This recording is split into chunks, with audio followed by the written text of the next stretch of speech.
जिनके अंदर रेपिटेशन नहीं है वो समझ में आ गए? पक्का?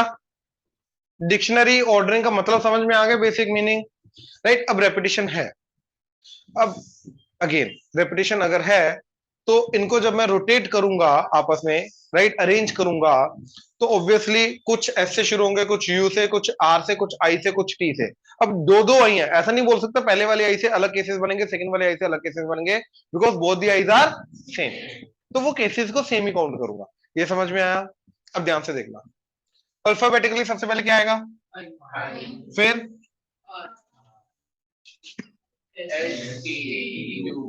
एंड आई दो बार आ रहा है, तो इसके आगे टू लगा दिया। ये समझे?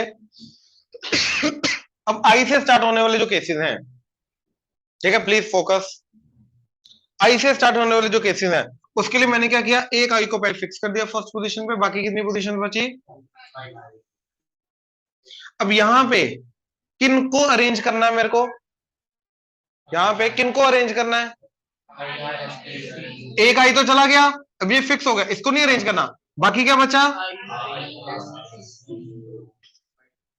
राइट, तो कितने आंसर आएंगे इसके?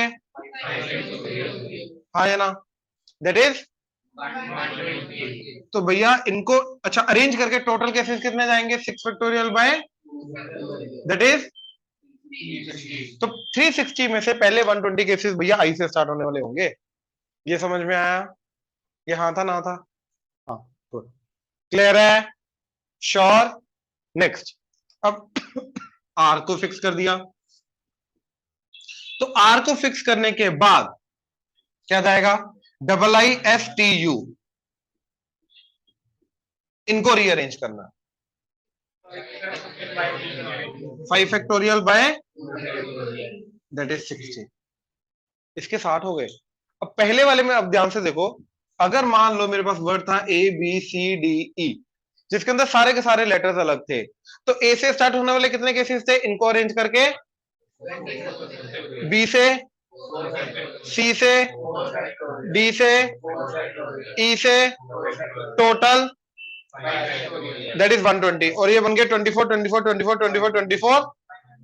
जब सारे के सारे लेटर्स डिस्टिंक्ट हैं तो ऑब्वियसली सबका आंसर क्या आएगा? सेम। लेकिन जैसे ही लेटर्स रिपीट करना शुरू कर गए तो अब सबका आंसर सेम नहीं आएगा, अब सबका आंसर सेम नहीं आएगा। ये चीज क्लियर हुई? पक्का? अब तुम्हारे सामने है, कब किसका आंसर कम आएगा, कब किसका आंसर ज्यादा आएगा, दैट डिपेंड्स अपॉन कि जो लेटर्स इंटरचेंज हो, जो लेटर्स को अरेंज करो उनके अंदर कोई रेपिटेशन वाला लेटर है या नहीं है, उसके बेसिस पे। अगर है तो डिवाइडेड बाय 2 फैक्टोरियल हो जाएगा, अगर नहीं है तो सिंपली 5 फैक्टोरियल आ जाएगा। क्लियर हुआ? नेक्स्ट, ऐसे double I R T U, तो क्या आ जाएगा? इसके भी 60, ऐसे ही टी से 60, यू से, तो ये 60 60 60 60 मिलके 240, 240 एंड 120 मिलके 360। ये हमारे टोटल केसेस आ रहे हैं। क्लियर हुआ? पक्का? देख लो, कोई डाउट? नेक्स्ट,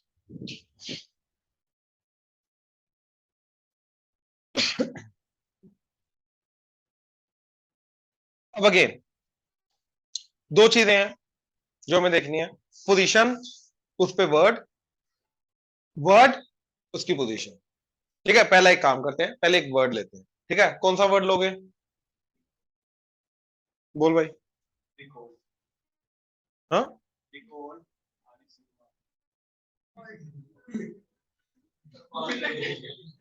SURITI को यूज करके रिकॉर्ड नहीं मैं बना सकता। नहीं नहीं, इसको यूज करके बाबा, अब लिखा है तो इसको करते हैं ना पहले। हाँ, आर से स्टार्ट करूं, आर,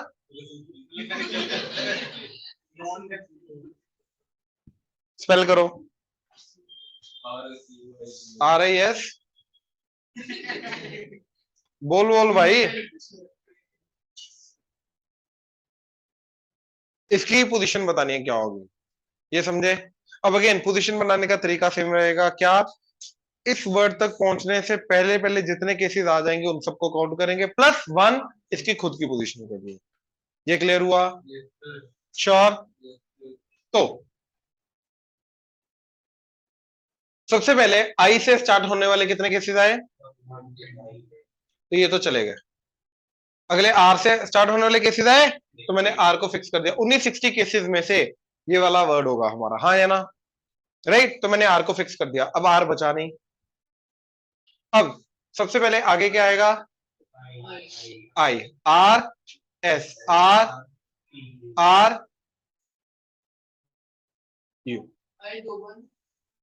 लिखेंगे तो एक ही बार, आर आई वाले और आई आर आई वाले केसेस, ये कोई मतलब बना क्या, वो सेम ही तो होंगे।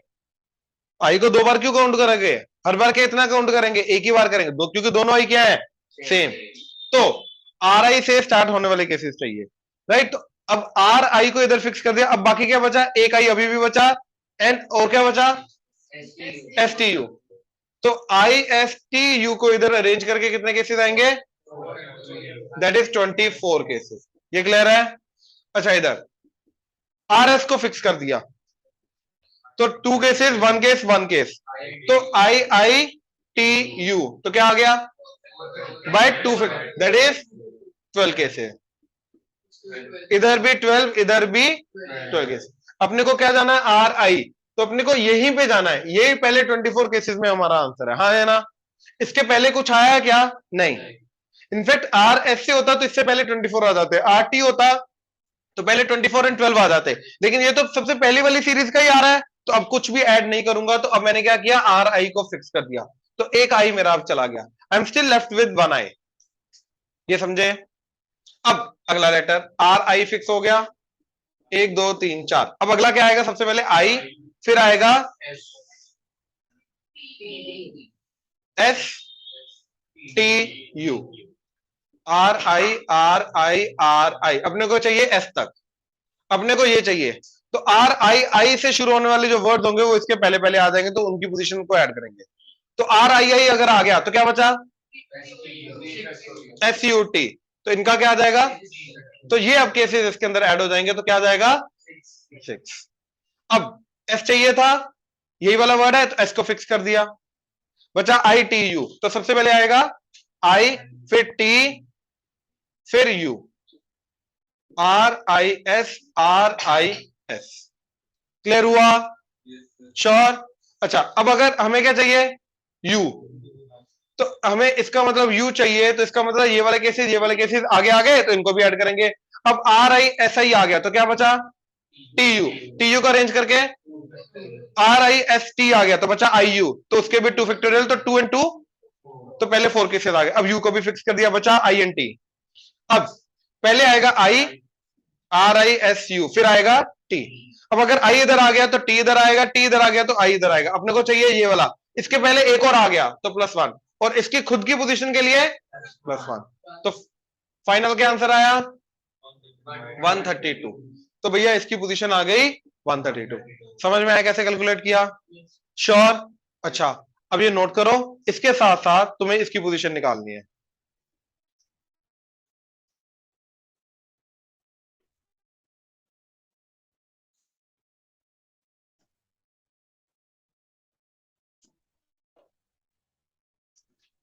जल्दी,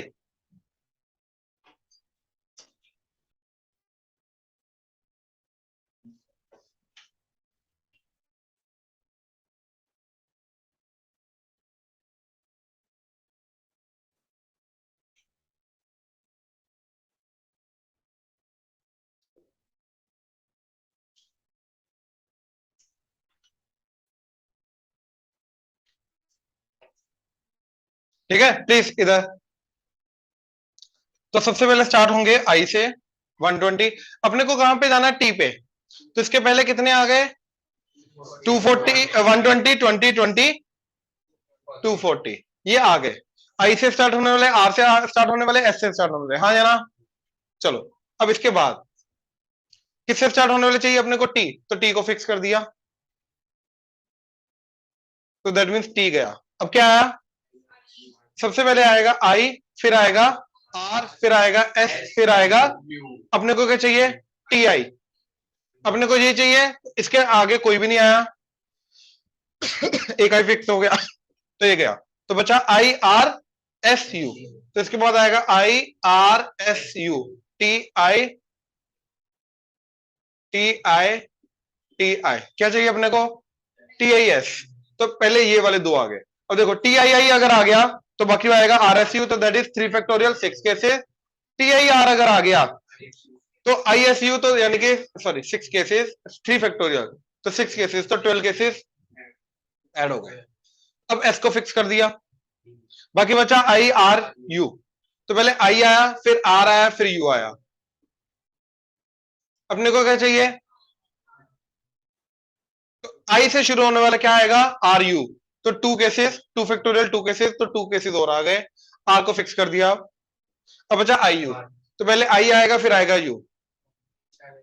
राइट, अगर I आ गया तो आगे आएगा U, U आया तो आएगा I। अपने को क्या चाहिए? IU। तो यही चाहिए था अपने को, जिसके पहले वाले सारे आ गए, तो इसकी खुद की पोजीशन के लिए +1। तो क्या आ गया? 5। तो दैट इज अ पोजीशन। अब क्लियर हुआ? श्योर? पक्का? ठीक है, हो जाएगा। चले आगे, चलो अब आ रहे हैं कॉम्बिनेशंस पे। ठीक है, हेडिंग दे दो कॉम्बिनेशंस।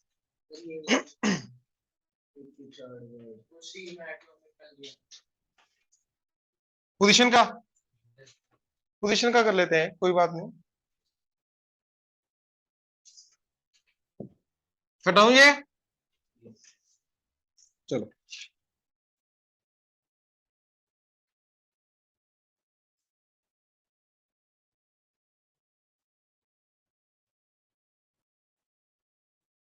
अब ध्यान से देखो, अगर मेरे को कौन सी पोजीशन पे जाना है?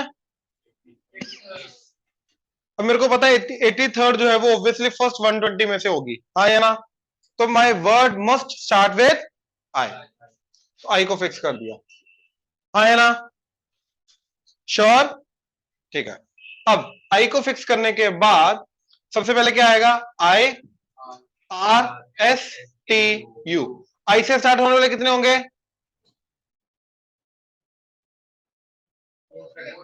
आई आर से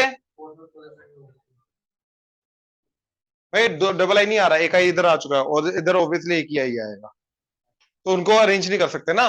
तो कितने केसेस आएंगे? ये अपने को जाना है 83rd तक। तो 83rd तक ध्यान से देखो, अपने के ये 72 केसेस तो चले गए। अब इन्हीं के अंदर अपना अगला वाला केस, अपना जो 83rd पोजीशन है वो इसके अंदर आएगी। ये क्लियर हुआ? अब मेरे को ये बताओ, 72 तक ऑलरेडी जा चुका हूं मैं, 83rd तक जाना है, तो इसके अंदर आगे और कितना जाना है? माइनस कर दो। तो 72 माइनस कर दिया, कितना आ गया? 11 पोजीशन आगे जाना। नहीं करना ना +1, अब नहीं जाना +1, इसीलिए बोलो ना 10 +1 कर ले या 11th पोजीशन पे चला जाए, एक ही तो बात है।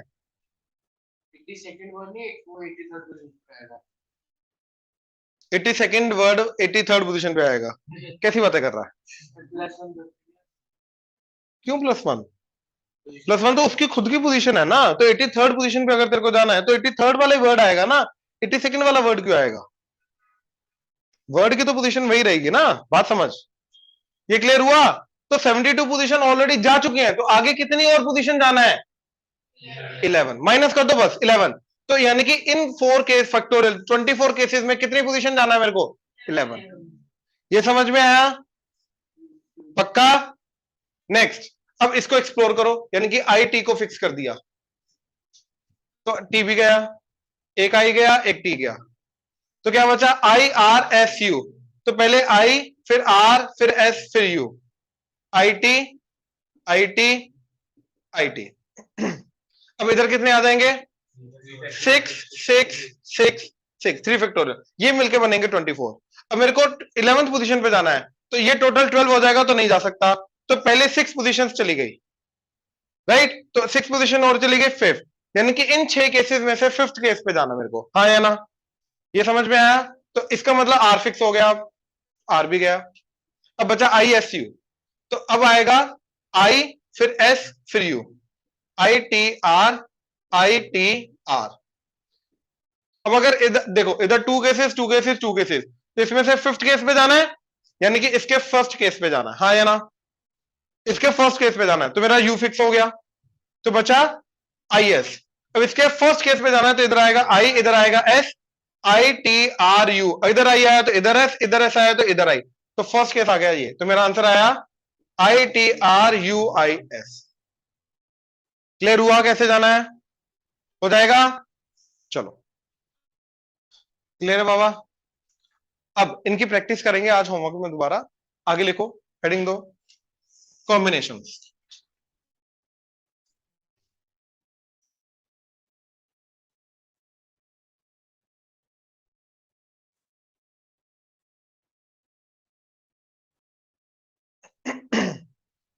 ठीक है, अब प्लीज इधर सुनो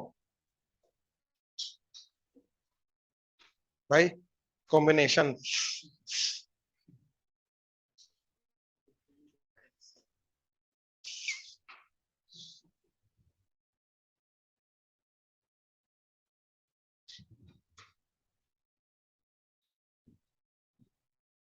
प्लीज इधर। अब जैसे परमुटेशन के अंदर ऑर्डरिंग से फर्क पड़ता था, कॉम्बिनेशन के अंदर ऑर्डरिंग से फर्क नहीं पड़ता। A B and B A will be counted as one case. अब इनको अलग केस नहीं काउंट करना, ये समझ में आया? श्योर? तो इसके लिए ध्यान से देखो जरा, अब क्या जाएगा।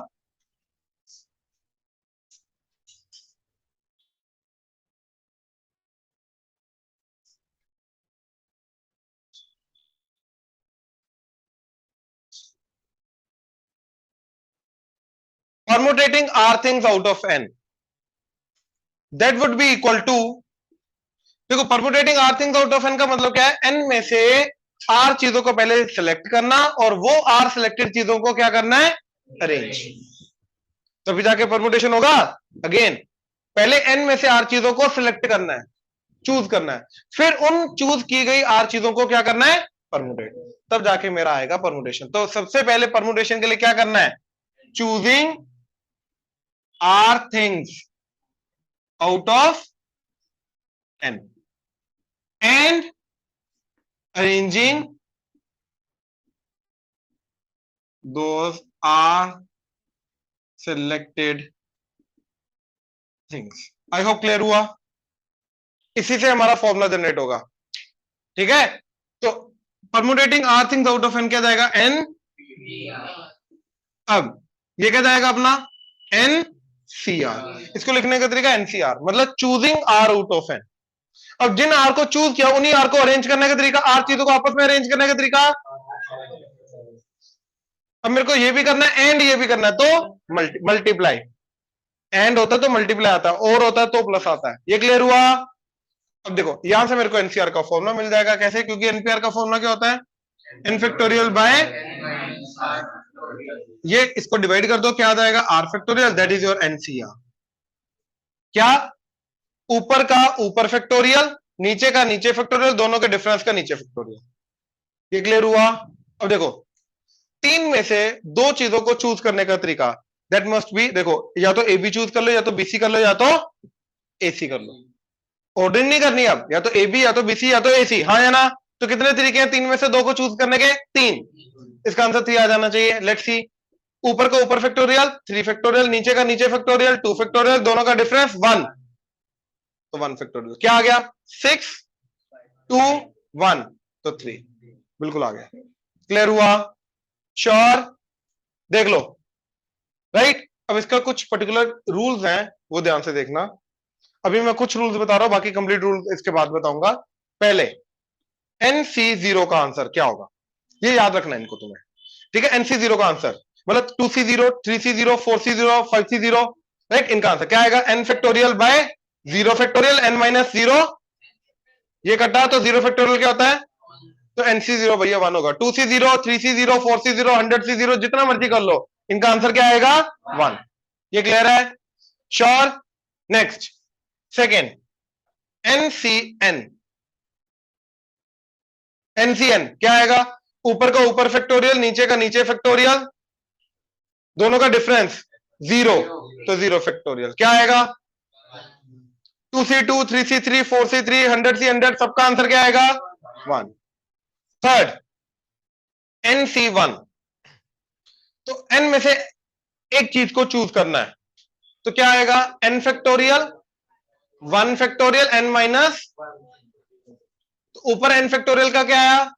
n बाहर लिया फैक्टोरियल, डिवाइडेड बाय 1 फैक्टोरियल का तो 1 गया, इधर तो कटा क्या बचा, तो भैया NC1 क्या होता है n, ठीक है। 2C1, 3C1, 4C1, 100C1, तो ये 100 जाएगा, ये 4 जाएगा, ये 3 जाएगा, ये 2 जाएगा।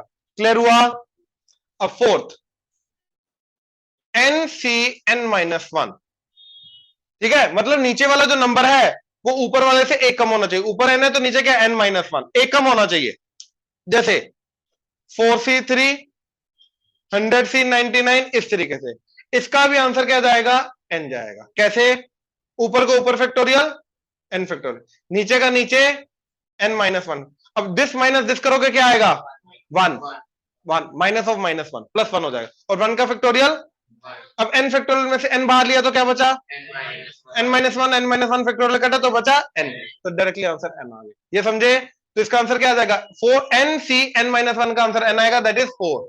इधर आई होप क्लियर हुआ, श्योर, पक्का ये चारों चीजें क्लियर हुई। ये वैल्यूज को क्विकली इवेल्युएट करने में हेल्प करेगी। अगर ये चीज आई, इनके अलावा कुछ आ रहा है फिर डायरेक्टली फॉर्मुला अप्लाई करो, ओपन करो। क्लियर हुआ। अब जैसे देखो इसका एक और एग्जांपल चूज करने का, मान लो यहां पे टोटल 30% अवेलेबल है, अज्यूम करो। अब हर किसी पर्सन ने हर किसी दूसरे पर्सन के साथ हैंडशेक किया।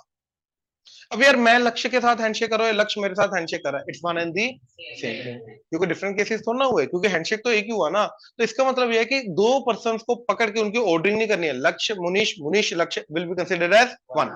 तो जितने तरीकों से मैं 30 में से दो पर्सन को चूज कर सकता हूं, उतने तरीकों से हैंडशेक हो सकता है। जितने तरीकों से दो पर्सन को चूज करूंगा उतने तरीकों से हैंडशेक होगा, क्योंकि दो पर्सन एक हैंडशेक करेंगे। ये समझ में आया। तो टोटल हैंडशेक कितने होंगे, 30C2। ये समझ में आया। तो अब हमें क्वेश्चन के अंदर दिया नहीं होगा, खुद सोचना होगा कि भैया क्या ऑर्डरिंग करनी है या नहीं करनी है, क्या सिर्फ चूज करना है या चूज करने के बाद अरेंज भी करना है। समझ में आ रहा है।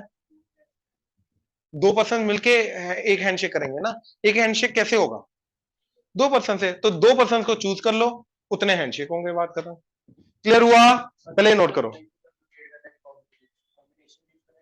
वो क्वेश्चन के क्वेश्चन डिपेंड करता है, क्वेश्चन नहीं बताएगा, तुम्हें खुद सोचना। ये नोट करो जल्दी, लिखो question.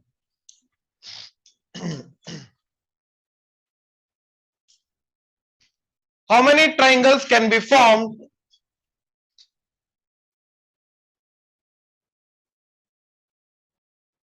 How many triangles can be formed using vertices of a regular hexagon? Using vertices of a regular hexagon.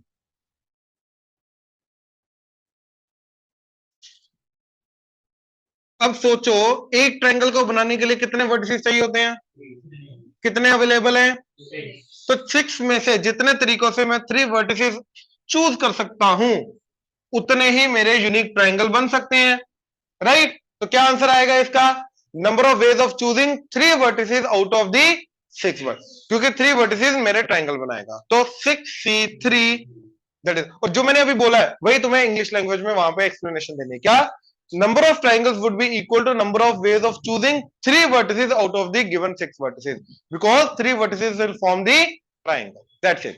तो 6C3 क्या आंसर आया, जल्दी बोलो। ओके 20 20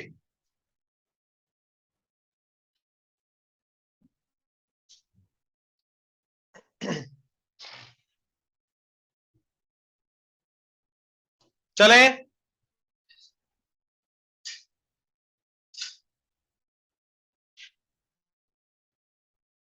सेकंड क्वेश्चन, अगला, find the number of diagonals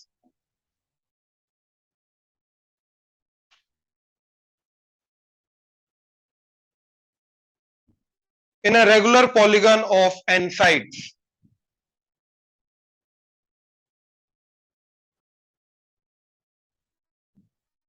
in a regular polygon of n sides। तो यहां से तुम्हें आज नंबर ऑफ डायगोनल्स का फॉर्मूला भी जनरेट कैसे करते हैं वो भी पता चलेगा।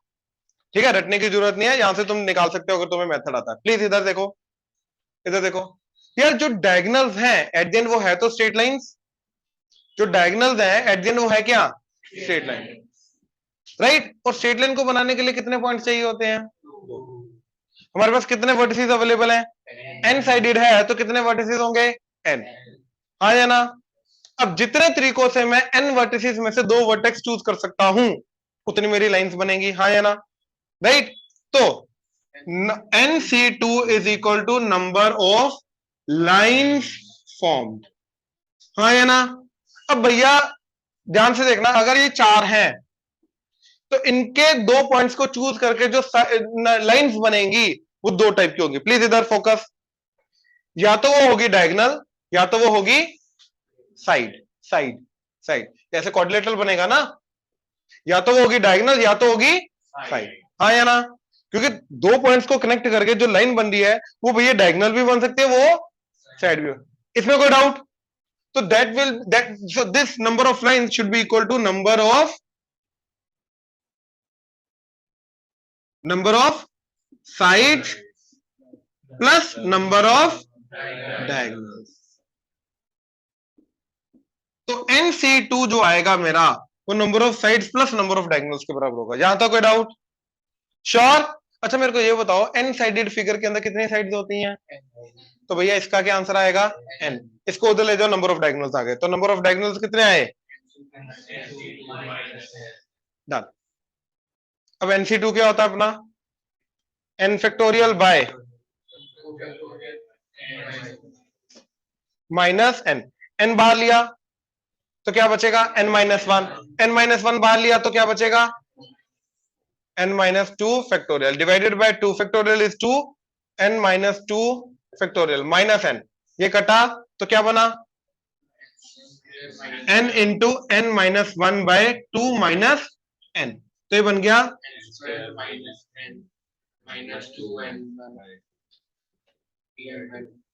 डन। और n इंटू n-3 बाय 2। चलो एग्जांपल लेते हैं, अगर n फोर साइडेड है तो कितने डायगोनल्स होंगे इसके, 2, तो इसके अंदर n को 4 पुट करके 2 आ जाना चाहिए, तो 4-3 1 इंटू 4 4/2, क्लियर हुआ, समझ आया फॉर्मूला कैसे निकाला, ये समझ में आया, नंबर ऑफ लाइंस होंगे या तो साइड होगी या तो डायगोनल, श्योर, ये नोट कर लो, ठीक है। Out of 7 men, next question, out of 7 men and 5 women, a committee of 5 is to be formed. Out of 7 men and 5 women, committee of 5 is to be formed. In how many ways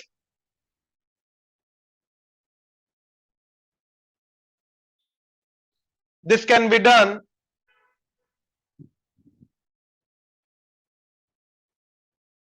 If the committee consists of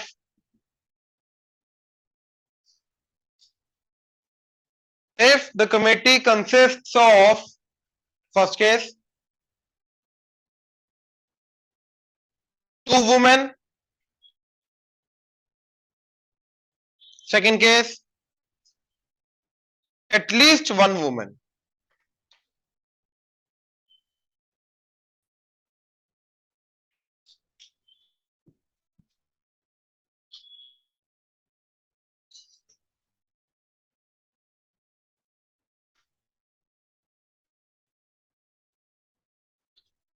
हाँ जी, 7 men and committee 5 की बनानी है, first case में क्या है 2 women and total 5 होने चाहिए, तो ऑब्वियसली क्या आ जाएगा 3 मैन, तभी जाके 5 की कमेटी बनेगी। नाउ 7 में से 3 चूज करने हैं तो 7C, 5 में से 2 चूज करने हैं तो 5C, अब भैया टोटल 5 चूज करने तो ये भी करने एंड ये भी चूज करने तो मल्टीप्लाई, बोल डाउट है, क्लियर हुआ। अच्छा स्कूल में जो मर्जी हो जाए, सी और पी के आंसर फॉर्म में आंसर नहीं छोड़ना, वैल्यू इवेल्यूएट करनी है, चाहे जितना मर्जी बड़ा है तुम्हें इवेल्यूएट करनी पड़ेगी। तो क्या आंसर आ गया? 10 into,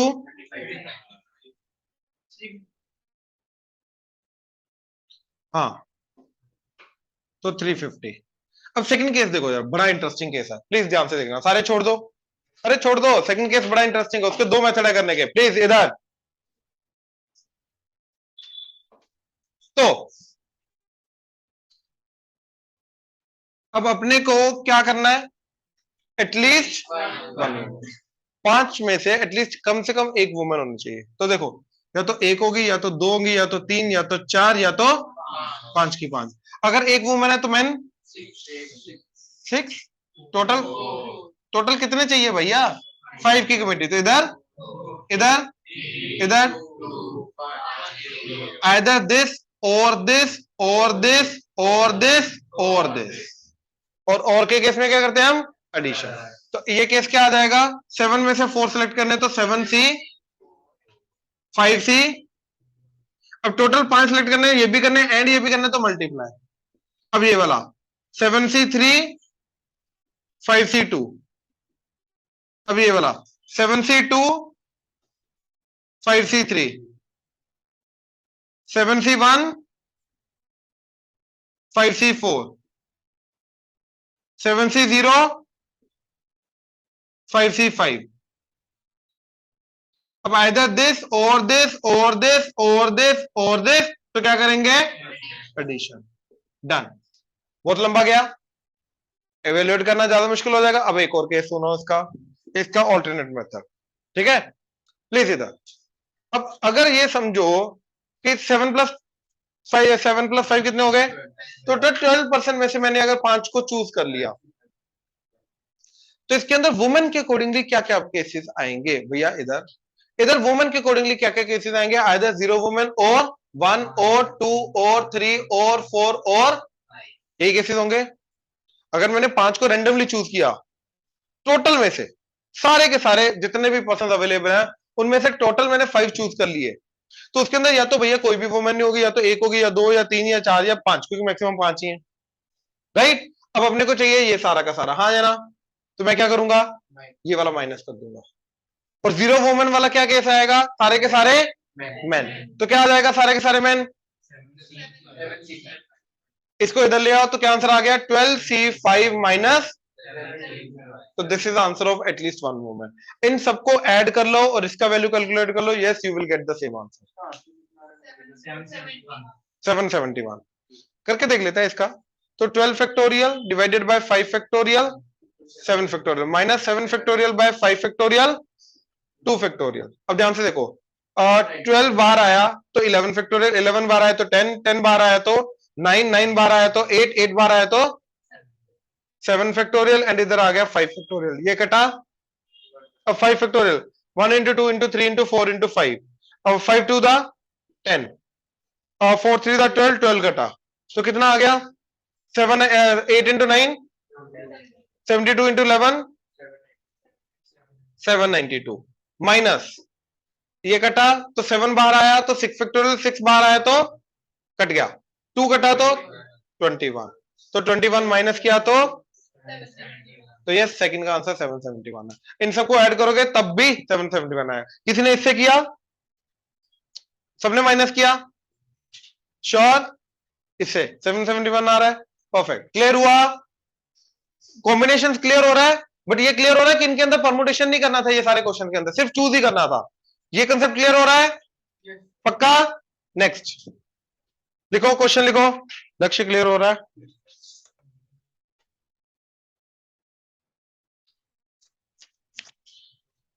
number of ways of choosing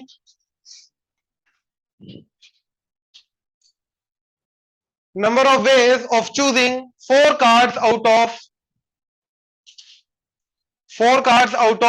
52 playing cards.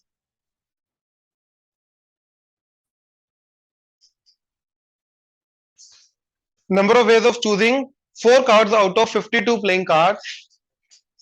If first case 4 cards are of same suit,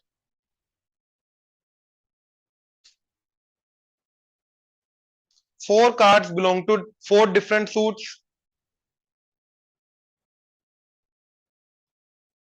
4 cards belong to 4 different suits. Third, 4 cards are face cards. 4 cards are face cards. 2 are red and 2 are black cards. 2 are red and 2 are black cards. Cards are of same color. Cards are of same color. Cards are of same color.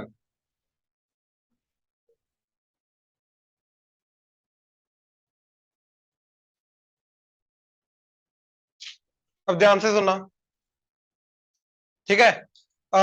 जो 52 cards होते हैं उसके अंदर 13, 13, 13 and 13 4 different suits होते हैं, right. अच्छा, hearts, diamond,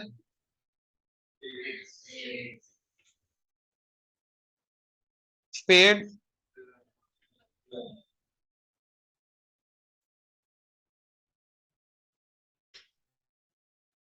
club, यही होता है। ये ब्लैक कलर,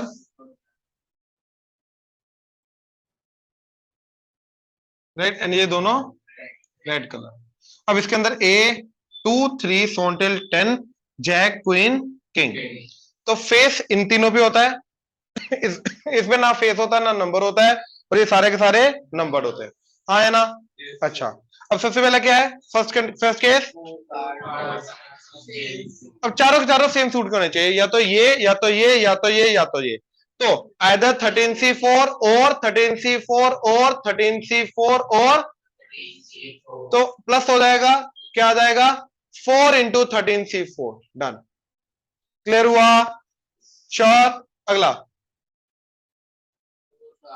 सेकेंड, चारों के चारों डिफरेंट सूट के होना चाहिए, एक इसका एंड एक इसका एंड एक इसका एंड एक इसका। अब समझ आ रहा है पहले में और क्यों आया, सेकंड में एंड क्यों आया, पक्का। क्योंकि पहले में क्या करना था, चारों के चारों सेम सूट के, चारों इधर के और चारों इधर के और चारों इधर के और चारों। अब अगले में चारों के चारों डिफरेंट क्यों होने चाहिए, तो एक इधर का एक इधर का एक इधर करने चारों में सिलेक्ट, तो दिस एंड, तो क्या आ जाएगा 13C1 and 13C1 and 13C1 and है तो मल्टीप्लाई, तो ये आ जाएगा 13C1 क्या होता है 13, 13 की पार। ये क्लियर हुआ, पक्का। थर्ड क्वेश्चन, चारों के चारों फेस होने चाहिए, तो फेस कार्ड कितने, 3 3 3 3, तो 12C4 फोर्थ। भैया देखो ये टोटल 26 रेड 26 ब्लैक, तो 26C 26C2, अब ये भी चाहिए एंड ये भी चाहिए, तो मल्टीप्लाई, तो ये आ जाएगा 26C2 का होल स्क्वायर। ये क्लियर है। Fifth, cards are of same colour, या तो चारों के चारों ब्लैक या तो चारों के चारों रेड, तो 26C4 और 26C4 और है तो प्लस, तो 2 into 26C4, that is answer. Clear हुआ, हाँ।